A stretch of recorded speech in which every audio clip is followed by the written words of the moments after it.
Hello everyone, I am Ali Ahangarpour, a second-year master's student at the University of Victoria, Canada, and it's my pleasure to present to you our paper titled Trajectory-Based Serving Satellite Identification with User Terminals Field of View. Let's delve into the presentation.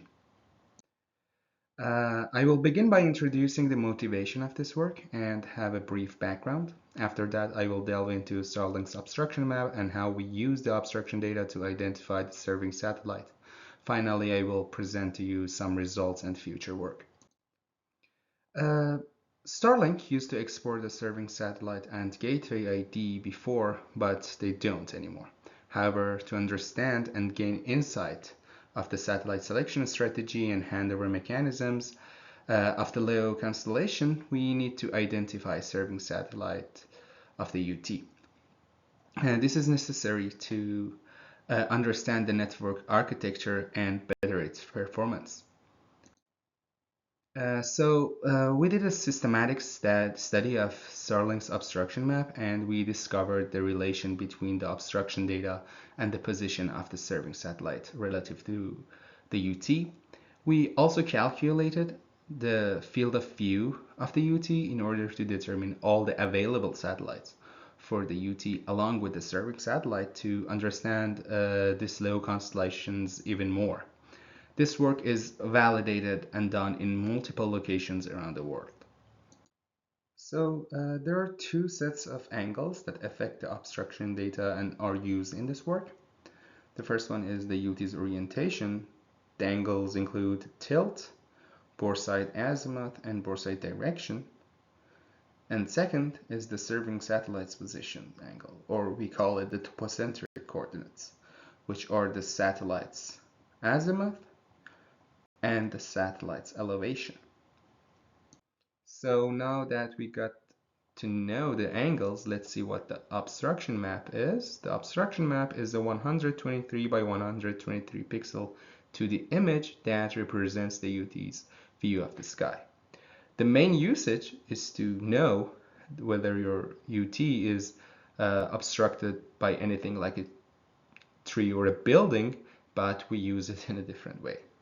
It can be obtained through the gRPC interface by this command, dish get obstruction map. One thing I want to mention is that right after the submission of this work, Starlink had a new firmware update, and in that they introduced something called the map reference frame. There are two main reference frames, UT and Earth.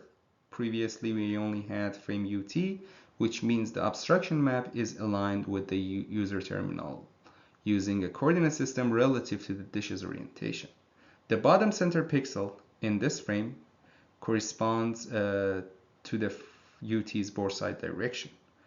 But in a recent firmware update, the new frame Earth was introduced for residential UTs, which is aligned with the Earth and uses a fixed geographic coordinate system, with the top center pixel being oriented towards the true north. The focus of this paper is frame UT, as we only observed this frame before the mentioned update. But good news, we also solved how the frame Earth works, and for further information about frame Earth and all the code for this paper, you can visit our GitHub given here. Both from our observation and the information in the obstruction data, we found out that the minimum elevation of the satellite that can be shown in the obstruction map is 10 degrees, and we uncovered the pixel count to elevation degrees conversion factor for this map, meaning that the radius of the circle fitting the obstruction map, which is 62 pixels, is equal to 80 degrees of elevation.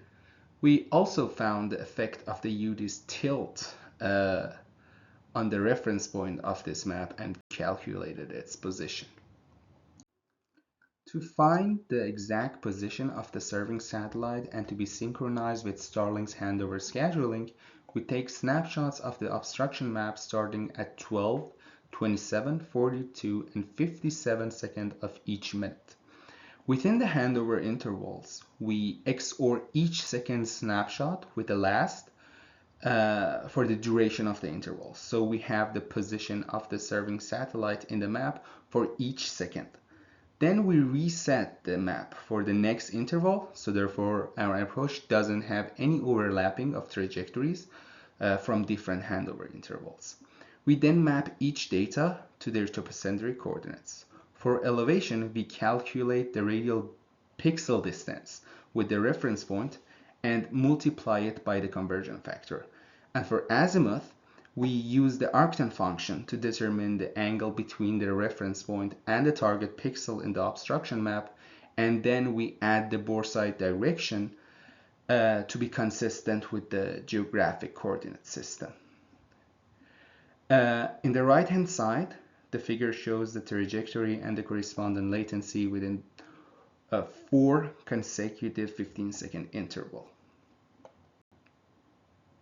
Now that we got the topocentric coordinates of each trajectory and each second, we calculate the field of view of the user terminal, which is the extent of the UT's view and represents where in the sky these satellites can be positioned so that they can connect to the UT. It is an elliptical area expressed in degree, and it will change with the UT's tilt and bore side direction. As you can see here, our field of view is fit to the satellite's trajectory. Using the UT's field of view and the two-line element data, or TLE data, which is used to find where any satellite is at any time, we find all the available satellites for UT.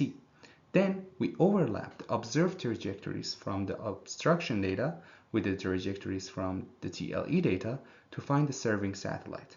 As you can see in the figure, the red scatter is the observed trajectory from obstruction data, and the closest available satellite to the red scatter is the serving satellite at the time of observation. Here in this figure, the green trajectories that are obtained from the TLE data are the available satellites, and the blue trajectories are the remaining satellites which are above 25 degrees of elevation. And here, as you can see, the closest green trajectory or available satellite to our observed trajectory from obstruction data is this one. Using our methodology, we compared the chosen serving satellites' characteristics, including elevation, distance, azimuth, and orbital inclination, with all the available satellites within the field of view of that UT. We can observe that the trend is to connect to satellites with higher elevation and closer in terms of distance. However, it's not the closest or the highest in elevation, and that is something worth exploring further. We also noticed that the UT tends to connect to satellites that will remain in the field of view more, like satellites in the northwest for UTs facing north. We also unveiled the correlation between the satellite's distance with the user to gateway latency. Here you can see the 0.6 positive correlation between distance and latency. We also observed the high negative correlation between elevation and distance, which means the higher the elevation of a satellite, the closer it is to the user terminal. Now that we also unveiled the frame Earth obstruction maps and solved how they work, we want to gather data in more locations to better evaluate Starlink's satellite selection strategy. We also want to assist transport layer protocols and applications to make satellite handover-aware decisions, including but not limited to live video streaming over LEO satellites and ABR algorithms. We also want to identify the landing ground station serving the UT to have an even clearer understanding on the network. Thank you so much for your time, and I appreciate your interest in our work. I will be more than happy to answer any questions regarding this paper. Thank you again, and goodbye.